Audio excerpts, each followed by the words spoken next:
शङ्कराचार्यमध्यमाम् अस्मदाचार्यपर्यन्तां वन्दे गुरुपरम्पराम् श्रुतिस्मृतिपुराणानाम् आलयं करुणालयं नमामि भगवत्पादं शङ्करं लोकशङ्करं शङ्करं शङ्कराचार्यं केशवं बादरायणं सूत्रभाष्यकृतौ वन्दे भगवन्तौ पुनः पुनः ईश्वरो गुरुरात्मेति मूर्तिभेदविभागिने व्योमवद्व्याप्तदेहाय दक्षिणामूर्तये नमः. चालू असणारा आपला कठोपनिषद. कठोपनिषदामध्ये आता आपण शेवट 6वी जी असणारी, दुसऱ्या अध्यायामध्ये असणारी 6वी वल्ली जी आहे, तर 6व्या वल्लीमध्ये आता काय पहिला मंत्र जो आहे त्या पहिल्या मंत्राच्या माध्यमातून काय केलं तर या ठिकाणी जो संसार वृक्ष जो आहे त्या संसार वृक्षाचं असणारं वर्णन, कशा प्रकारे त्याची निर्मिती कशी झाली ते मयाध्यक्षेन प्रकृती, तो परमेश्वर जो आहे त्याच्या अनुषंगाने तस्मात् आत्मनः आकाश संभूतः, काहीतरी सजीव वस्तू पाहिजे, चेतना पाहिजे त्यामध्ये. अलग ज्याप्रमाणे संपूर्ण जी विद्युत उपकरणं आहे हे सगळी विद्युत उपकरणं कधी कार्यान्वित होतील, त्यामध्ये ज्यावेळेस विद्युत शक्ती म्हणजे काहीतरी चेतना, लाईट म्हणजे काहीतरी चेतना त्याच्यामध्ये येईल. नाही तर मग लाईट गेली की काय सगळं ठप्प, सगळं आहे परंतु काही नाही, सगळं आहे तसं आपण म्हणतो बसा आता वाट बघा 5 मिनटं येते, नाहीतर जनरेटर चालू करा, इन्व्हर्टर चालू करा. म्हणजे त्या संपूर्ण ज्याप्रमाणे विद्युत उपकरणांमध्ये विद्युत शक्ती जी आहे ती नसेल तर जशी काही कामाची नाही. त्याचप्रमाणे हे अखिलांड कोटी जे ब्रह्मांड आहे ते तर विद्युतचा प्रश्न आहे, परंतु हे संपूर्ण सृष्टी ब्रह्मांड याच्यामध्ये काय ती विद्युत शक्ती म्हणजे चेतना, काय ती चेतना आहे याच्यामध्ये. हे सगळं जे आहे आता आज तोच विषय येणार आहे सगळं. किंवा उन्हाळा झाल्यानंतरच पावसाळा आला पाहिजे, पावसाळा झाल्यानंतरच हिवाळा येतोय, म्हणजे सगळं जे काय आहे कार्य या सृष्टीवरची, ही संपूर्ण सृष्टीवरची कार्य काय झाली आपापल्या अनुषंगाने अगदी व्यवस्थितपणे, कुठेही तिथे बदल होत नाही. मग हा सगळं जे काय आहे याच्यामध्ये काहीतरी याच्या मागे कोणती तरी जी शक्ती आहे, ही शक्ती त्या ठिकाणी कार्य करते. ती शक्ती कोणती? ती परमात्मा, ती आत्मा. पण त्याच्यापासूनच आत्मनः एवढं फक्त हे जे आहे प्रमाण अगदी डोक्यामध्ये फिट बसून ठेवायचं. काय? तस्मात् आत्मनः आकाश संभूतः, त्या परमेश्वरापासून स एकः, तो एकच होता. स ईक्षत, ईक्षत म्हणजे विचार करणे, विचार करण्याची जी शक्ती आहे, जड ज्या आहे पदार्थ, कठीण पदार्थ आहे, अचेतन पदार्थ आहे, त्या जड अचेतन पदार्थामध्ये विचार करण्याची शक्ती नाही. दगडामध्ये विचार करण्याची शक्ती नाही. मग विचार करण्याची शक्ती कोणामध्ये? चेतन जो पदार्थ आहे तो चेतन पदार्थामध्येच कसं होईल, काय होईल, संसारामध्ये हाच विचार करतो, याचं कसं होईल, त्याचं कसं होईल, त्याचं काय होईल. म्हणजे हे जे विचार करण्याची जी पद्धती आहे ही विचार करण्याची पद्धती कोणत्या तरी चेतन शक्तीमध्येच असते. आणि म्हणून त्याने विचार केला. स ईक्षत, स एकः, तो एकटाच होता. मग काय? मग त्याने असा विचार केला. स ईक्षत, त्याने विचार केला. काय विचार केला? बहुश्याम मे प्रजायेती, मी एकटाच आहे, आता काय मला कंटाळा आलेला आहे. मग काय करतो? बहुश्याम मे प्रजायेती, मी काय करतो या संपूर्ण प्रजेची, या संपूर्ण सृष्टीची, या संपूर्ण ब्रह्मांडाची आता रचना करतो. बहुश्याम मे प्रजायेती स तपोतप्यत. मग काय केलं त्यांनी? तप करायला आरंभ केला. सतपोतप्यत आणि असं तप करत असताना मग तस्मात आत्मनः आकाश संभूत. मग काय केलं, पहिली आकाशाची सृष्टी सूक्ष्म सूक्ष्माकडून हळूहळू हळूहळू खाली स्थूल सृष्टीकडे आकाश, वायू, अग्नी, जल, पृथ्वी, अन्न, मनुष्य, अशा प्रकारे या संपूर्ण सृष्टी म्हणजे या सगळ्यामध्ये म्हणून अनुस्यूत कार्यकारण भावाच्या अनुषंगाने काल आपण शेवट सगळ्यात पाहिला काय, कार्य आणि कारणभाव. वाचारंभणं विकारो नामधेयं मृत्तिका इत्येव सत्यम. आमचं फक्त वाचारंभण नाम आणि रूप. वाचारंभणं विकारो नामधेयम, हे काय जे आहे विकार त्याला आम्ही फक्त म्हणतो. हे स्वामीजी किंवा हे मंदार यांचं शरीर. परंतु ह्या कार्यकारण भावामध्ये जसं या घटपटात जे आहे कार्यकारण भावामध्ये घट असेल, मठ असेल, रांजण असेल, बुडूक असेल, बारकं बोळकं असेल, हे सगळं काय, हे कार्य. याचं कारण काय, मृत्युका मृत्तिका म्हणून काल सांगितलं. सगळेच्या सगळे एखादा मोठा कुंभारवाडा असेल किंवा कुंभाराचं असणारं मोठं दुकान असेल, त्याचं काय मृत्तिकेपासून, कोंड्यापासून सगळं करून ठेवलेलं आहे.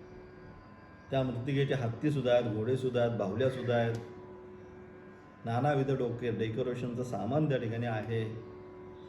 आणि हे सगळं असताना एखाद्या ट्रकचा ब्रेक फेल झाला आणि तो काय, तो गेला त्या दुकानात. सगळं जे नामधेय जे होतं तो जो म्हणायचा काय, हा घोडा आहे, हा हत्ती आहे, हा ससा आहे, कासव आहे, हे जे काय तो म्हणायचा आता राहिलं का, आता काही राहिलं नाही. घोडा ना, कासव ना, हत्ती ना, उंट. मग मृत्तिका, मृत्तिका म्हणजे मातीच आता त्या ठिकाणी राहील. तसं या ठिकाणी काय, या सगळ्याच्या मध्ये अनुस्यूत काय याचं असणारं परम कारण ब्रह्म, म्हणून तेच सत्य. म्हणून ब्रह्म सत्या जगत, ब्रह्म सत्यम जगत मिथ्या सांगितलं. या संपूर्ण जगतामध्ये ब्रह्मवस्तू जी आहे ही ब्रह्मवस्तूच काय, सत्स्वरूपाची आहे. बाकी मिथ्या जोपर्यंत मानत आहोत तोपर्यंत.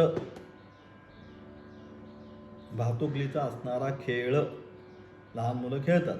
आता सगळं गेलं, मोबाईलचं युग आलं आता, ते भातुकलीचे खेळ वगैरे गेले. परंतु ते खेळत असताना त्यांच्या दृष्टीने तो खराच आहे.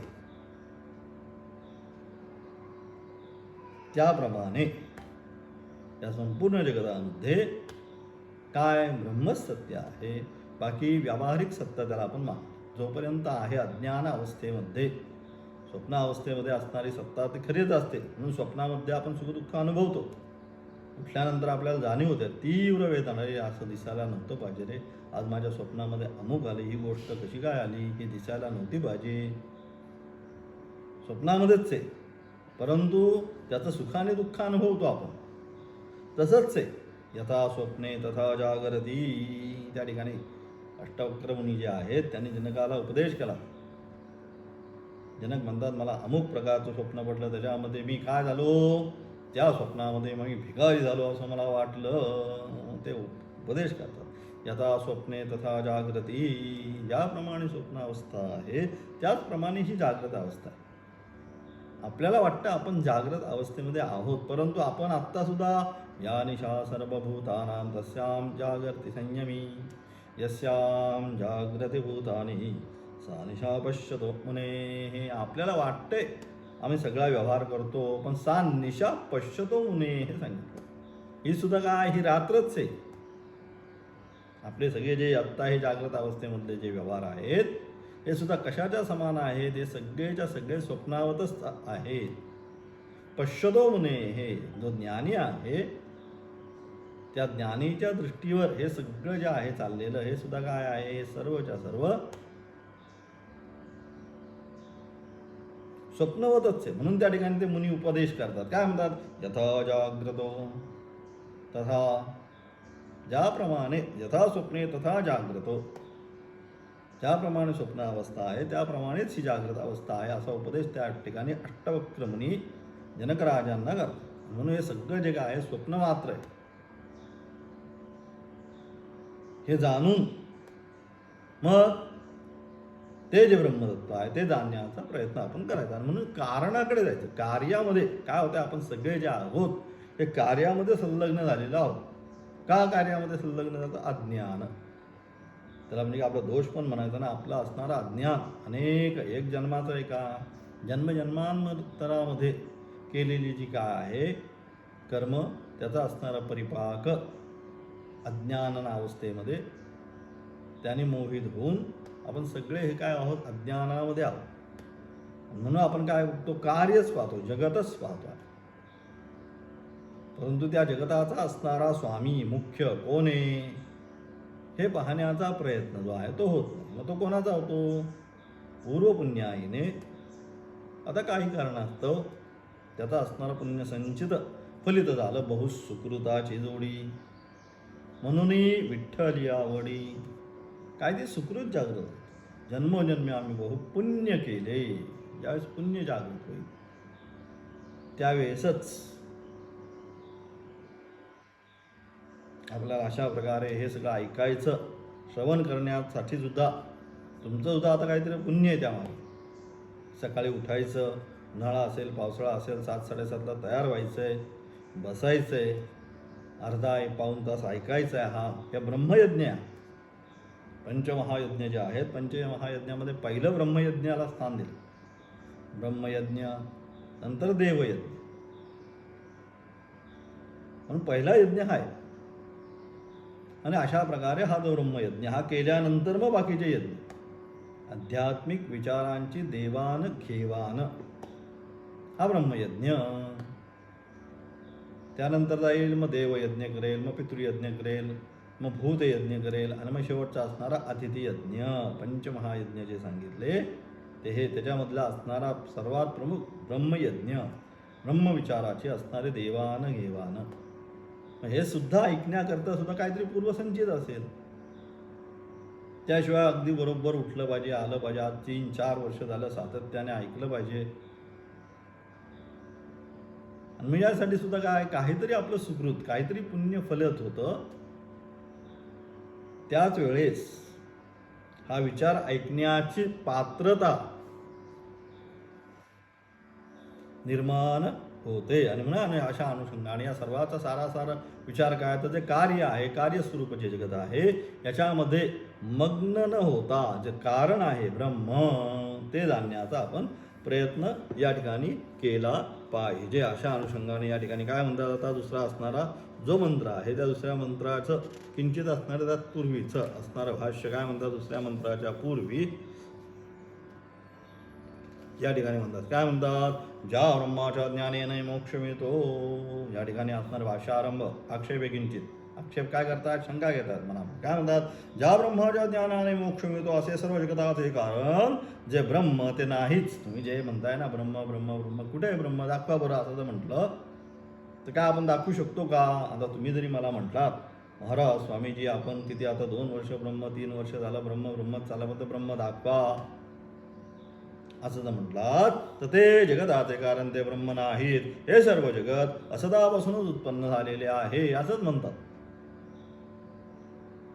4 वाक सिद्धांत काय म्हणतात, असदापासून म्हणजे जसं ज्याप्रमाणे तांबूलम यथा तांबूलम, ते उदाहरण तांबूल म्हणजे पानाचं, ज्याप्रमाणे पानामध्ये कात, चुना, बडीशेप इतर काय जे पदार्थ आहे हे सगळे मिश्रित एकत्रित केले आणि त्यानंतर आपण ते पान विडा तो खाल्ल्यानंतर काय होतं, ज्याप्रमाणे आपलं मुख तोंड काय होतं लाल रंगाचं होतं, त्याप्रमाणे हे सगळे काय झाली, ही असणारी पंचमहाभूत एकत्रित येऊन ह्या संपूर्ण सृष्टीची रचना केली. याला कुणी कारण नाही, तेच म्हणतात. म्हणून हे जगत जे आहे याला कुणीतरी करता आहे, धरता आहे मानण्याचं काही कारण नाही. हा नास्तिकवादाचा सिद्धांत आहे, अलग लक्षात. म्हणून तेच म्हणतात असे जगत असदापासून उत्पन्न झाले. संपूर्ण जगत आहे हे असत्पासूनच उत्पन्न झाले. काय गरज आहे का ते सत्य आलं, ते ब्रह्म आलं, हे आलं, काही म्हणायची गरज नाही. अशी शंका येण्याचा संभव आहे. म्हणून अशा प्रकारची शंका मनामध्ये येईल संभव आहे. म्हणून या मंत्रा जगाचे मूल जे ब्रह्म ते कसे सिद्ध होते, कारण म्हणून या मंत्राच्या द्वारे, म्हणजे कुठल्या, आता दुसऱ्या मंत्राच्या द्वारे या जगताचं संपूर्ण मूल कारण काय तर ब्रह्म, ते या ठिकाणी सिद्ध करण्याचा प्रयत्न केला. काय म्हणतात दुसऱ्या मंत्रातून, यदिदं किंच जगत् सर्वं प्राणेजति निःसृतं महद्भयं वर्जमुद्यत एतत् मित्रमतास्ते भवन्ति. ज्याप्रमाणे हे संपूर्ण हे सर्व जगत काय प्राण ब्रह्मामध्ये निर्माण होऊन, हे संपूर्ण जगत म्हणजे प्राण हे जे काय आहे, काय जे आहेत श्वासोश्वासाची असणारी गती, हे सगळं काय ब्रह्मामध्येच निर्माण झालं आणि काय त्यानेच चेष्टा करत आहे. संपूर्ण चेष्टा जी काय चाललेली आहे आपली म्हणजे सगळी हालचाल, मग अशी सांगितलेलं प्रमाणे हालचाल सजीव जी वस्तू आहे, चेतन वस्तू जी आहे तीच हालचाल करते. अचेतन वस्तूमध्ये हालचाल नाही आहे, दगडामध्ये हालचाल नाही. म्हणून हे काय जे आहे हे ब्रह्मामध्येच निर्माण झाले आणि त्यानेच ह्या ज्या चेष्टा चाललेल्या आहेत आपल्या सगळ्या, ज्या सगळ्या विद्युत उपकरणामध्ये लाईट आहे म्हणून विद्युत उपकरण कार्यान्वित होत आहेत, त्याप्रमाणे या संपूर्ण जगतामध्ये तर शरीराचा विषय नाहीये, याच्यामध्ये सगळं आलं. ऊन वारा पाऊस सगळं सगळं जे काय आहे, वारा वाहतोय, अग्नी ज्वलन होतोय, पाऊस पडतोय, हे सगळे जे काय विषय आहेत यांना कार्यान्वित करण्याकरिता जी शक्ती आहे ती शक्ती म्हणजेच ब्रह्म. मग ते चेष्टा करत आहे ते ब्रह्म महान भयरूप आहे. आणि ते कसं आहे ब्रह्म, नुसतं ब्रह्म नाही, ते महान भयरूप, त्या भीतीनेच.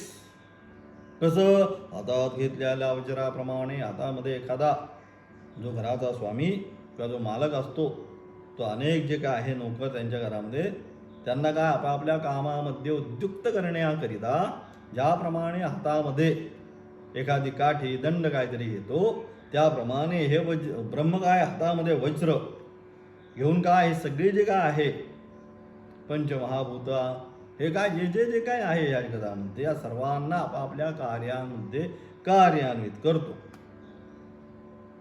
आणि अशा प्रकारे एतर विद्रमतास्ते भवन्ति, अशा प्रकारे या सर्वाच्या मागे ब्रह्मच आहे. ब्रह्माच्या व्यतिरिक्त अन्य कोणाचीही सत्ता नाही, त्याच्या सत्तेनेच हे सगळे जे आहे ते कार्यान्वित होत आहे.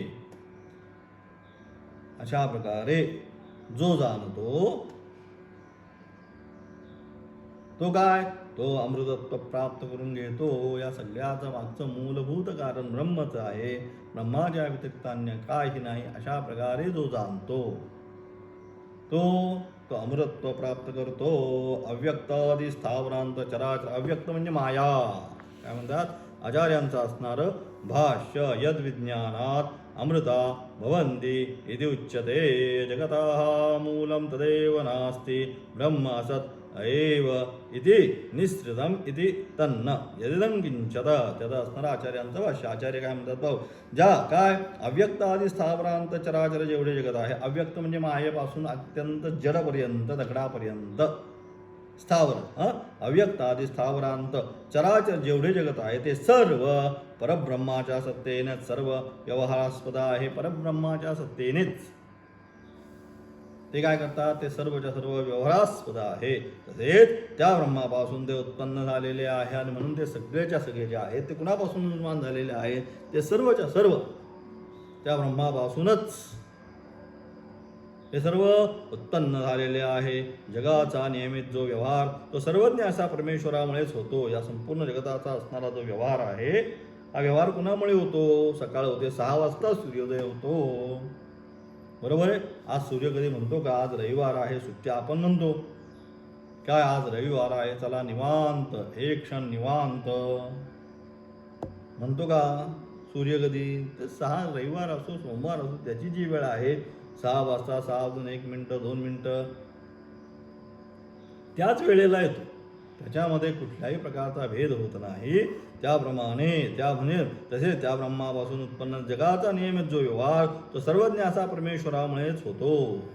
सगळा जो काही व्यवहार आहे जिथल्या तिथे 1 मिनिट सुद्धा इकडं तिकडं होत नाही. सेकंद निमिष त्याच्याही पेक्षा बारीक कधीच असं होत नाही की 1 मिनिटाने आज रविवार आहे मग सूर्य 1 मिनिटाने उशिरा उगवला, होतं का नाही, कधीच कदापि शक्य नाही. का विश्वास महत्वात त्याच्या भीतीने तेच सांगणार. आणि म्हणून हे कधीच होत नाही. जगाचा नियमित जो व्यवहार तो सर्वज्ञ असा परमेश्वरामुळेच तो सर्वज्ञ जो परमेश्वर आहे त्या परमेश्वरामुळेच हे सगळं जे काय आहे हा व्यवहार होत असतो. असत म्हणजे असत म्हणजे निस्वरूप शशरंगादी पदार्थापासून कोणतेही कार्य निष्पन्न होत नाही. असत स्वरूपामधून कोणत्याही कार्याची निष्पत्ती होत नाही. शशरंगापासून सशाची असणारी शिंग आणि त्या शिंगांना घेऊन आपण काहीतरी बनवू असं ज्याप्रमाणे हे सत्य होऊ शकत नाही, काही त्यापासून आपण बनवू शकत नाही, त्याचप्रमाणे असत वस्तूपासून कोणत्याही प्रकारच्या कार्याची निर्मिती होत नाही. तेच सांगितलं. असत म्हणजे निस्वरूप शृंगादी पदार्थापासून कोणतेही कार्य निष्पन्न होत नाही. कारण सत चेतन असेच मानले पाहिजे. कारण सत जे आहे ते कसं मानलं पाहिजे? सत हे चेतन स्वरूपच मानलं पाहिजे. काहीतरी चेतन आहे ते. सत हे चेतन स्वरूपात मानले पाहिजे. जगाच्या उत्पत्ती स्थिती संहारास कारण जे ब्रह्म या संपूर्ण जगताची उत्पत्ती स्थिती आणि लय त्याच्यामध्येच आहे. कारण काय? आधारच ते संपूर्ण जगताचं. म्हणून उत्पत्ती स्थिती लय सर्वच्या सर्व कुठे होतं? त्याच ब्रह्मामध्ये होतं. जगाच्या उत्पत्ती स्थिती संहारास कारण जे ब्रह्म ते ब्रह्म काय? ते महद्भयम आहे. ते अत्यंत भयावह आहे. त्याच्या भीतीने अलग लक्षात हे सगळं जे काय आहे ते महद्भयम आहे. म्हणजे त्याच्या भीतीने आहे. महद्भय म्हणजे ज्याच्या भीतीने सर्व व्यवहार नियमित व व्यवस्थित चाललेले आहे. काहीतरी भीती येते अलग लक्ष. आपण म्हणतो घरामध्ये जुनी जाणती माणसं पाहिजे. काही नाही केलं तर एका जागी बसून जरी राहिली. आता सगळं बदललं. कुटुंब व्यवस्था जी आहे संपूर्ण कुटुंब व्यवस्थाच आता बदलली. हम दो हमारे आता दोन पण नाही, हमारे एक. आणि आता नवीनच झालंय दोघंच नवरा बायको. बाकी काही जबाबदारी म्हणून नको, काही नको.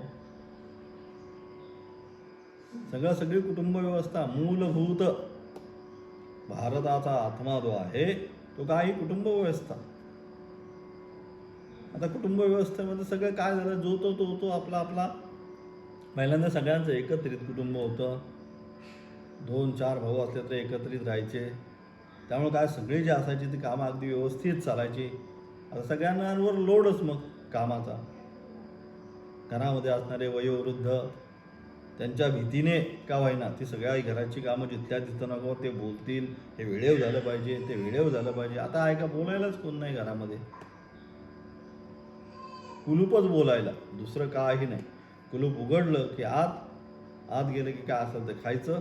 नाही तर मग ऑर्डर आहेच. सगळं तुम्हाला बसल्या दारात येतं आहे फोनवर. काही कुठं जायचं नाही, काही करायचं नाही. असं काय झालं? अत्यंत सुखी जीवन पद्धती झालेली आहे. त्याचे असणारे दुष्परिणाम पण आपण सगळे भोगतोय. अस्वस्थता. संवादच जिथे संपला तिथे काय माणसाची अस्वस्थता वाढते.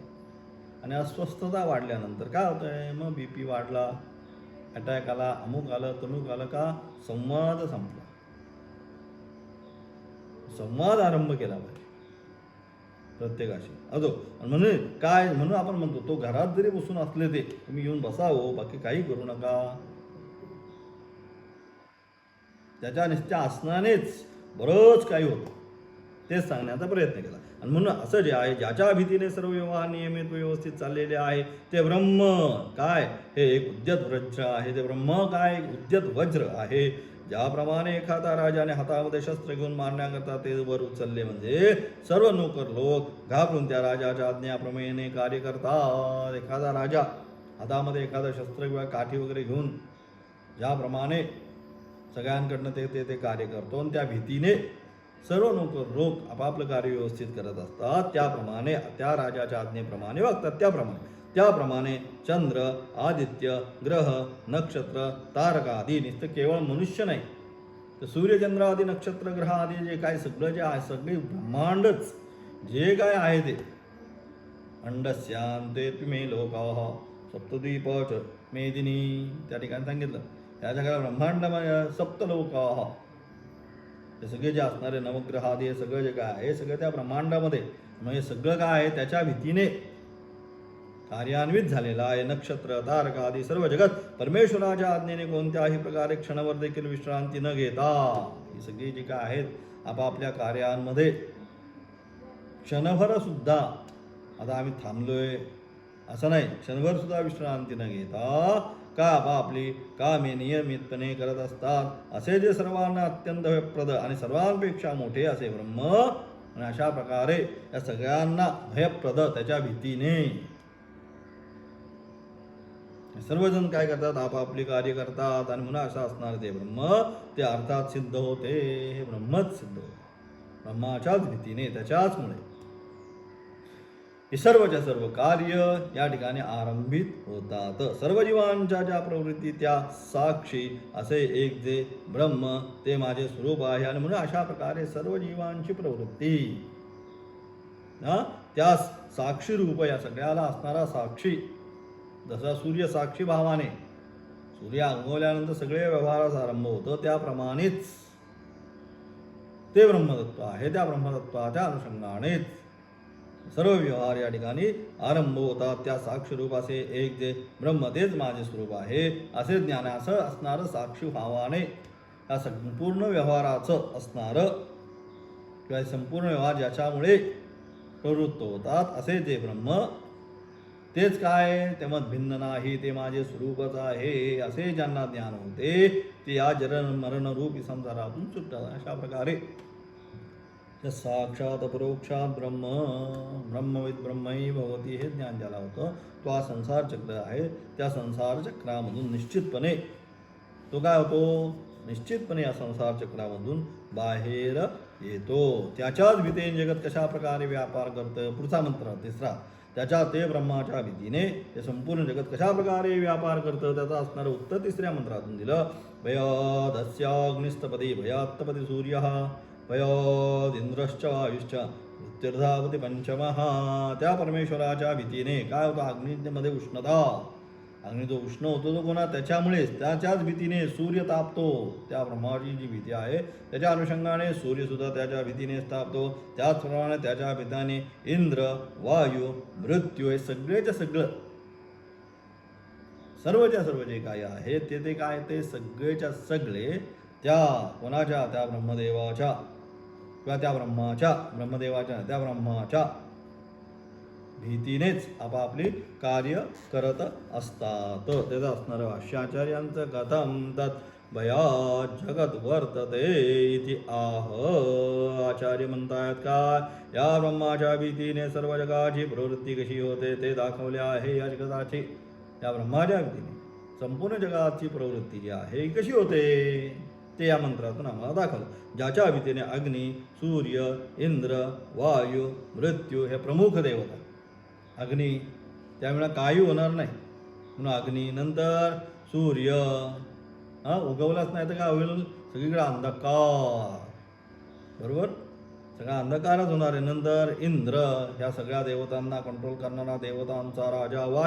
वायू संपला तर सगळा विषयच संपेल. वायू मृत्यू सुद्धा जर आला नाही तर काय होईल, आताच चाललाय लोकसंख्येचा विस्फोट. म्हणजे सगळे जे आहेत सर्वच्या सर्व आपापल्या कशा कार्यांमध्ये कार्यान्वित जे होत आहेत वेळच्या काही मृत्यूला कोणाची भीती नाही, कोणाची तमा नाही, कधी विचार करत नाही हे मी याला घेऊन चाललो याच्या मागे काय होईल, काही विचार करत नाही. कोणी लहान पाहत नाही, मोठा पाहत नाही, जबाबदार पाहत नाही, काय नाही. एकदा त्याची वेळ आली तो गेलाच. अरे काय हे सर्वच्या सर्व आपापले कार्य नेहमी व्यवस्थित ज्या अर्थी करतात सगळेच्या सगळे आपापली कार्य ज्या अर्थी व्यवस्थित करतात त्यावरून सर्व सामर्थ्य संपन्न असे जे अग्निसूर्य आदी यांचा कोणीतरी नियंता असला पाहिजे. आणि म्हणजे सगळेच्या सगळे आपापली कामं व्यवस्थित करतात त्यावरून त्यांचा सुद्धा कोणीतरी नियंता आहे हे सिद्ध होते.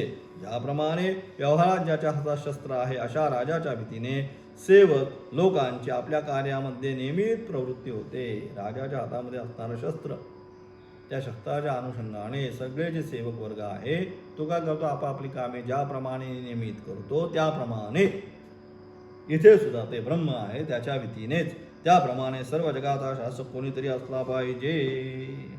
म्हणून याप्रमाणे राजाच्या हातामध्ये शस्त्र घेऊन सर्व राज्य व्यवस्थित तो चालवतो त्याप्रमाणे इथे सुद्धा या संपूर्ण जगताचा असणारा कार्यान्वित भाग घेणारा कोणीतरी निश्चित या ठिकाणी असला पाहिजे हे मान्य करणे जरुरीचे आहे. आणि हेच जाणलं पाहिजे आपण की या सगळ्याच्या मागे कोणती तरी शक्ती आहे. त्या शक्तीच्या अनुषंगाने सर्वच्या सर्व जे आहे हे कार्यान्वित होत असते. अशा प्रकारे तिसरा असणारा मंत्र सांगून चौथा असणारा तोच विषय आहे तो पुन्हा चौथ्या मंत्राच्या द्वारे या ठिकाणी सांगण्याचा प्रयत्न केला. त्याचा विशेष अर्थ आता उद्याच्या पाठामध्ये पाहणार आहोत. ओम तत्सत.